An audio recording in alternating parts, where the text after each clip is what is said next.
Magandang umaga, kumusta po? Narito po ulit ang update natin para sa lagay ng ating panahon. Ngayong umaga po ng April 3, 2024 na kung saan sa ngayon ay patuloy pa rin na easterlies ang hangin na umiihip po dito sa ating bansa.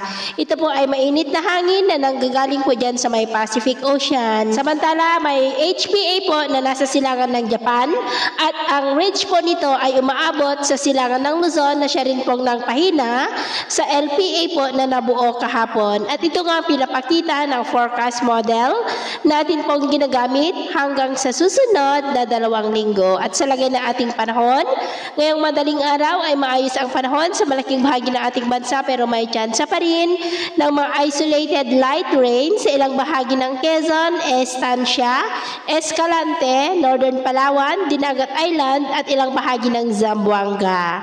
At mamaya po ay sisikat ang araw sa malaking bahagi ng ating bansa, mainit at maalinsangan ang panahon na posible po na aabot ang heat index sa 45 degrees Celsius.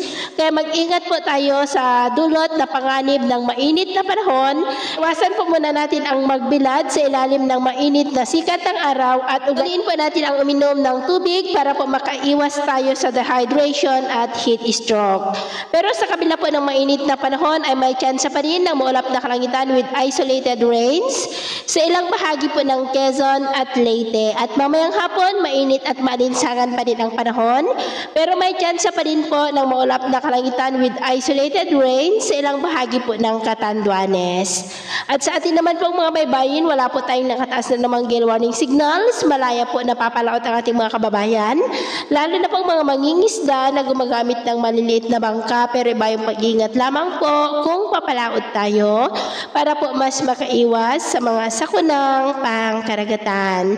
So, yun po ang latest update natin sa araw na ito. At ako po muli si James na nagsasabing sa kahit anong pagsubok po na darating sa ating buhay, huwag na huwag po tayong mawawalan ng pag-asa. Thank you and God bless!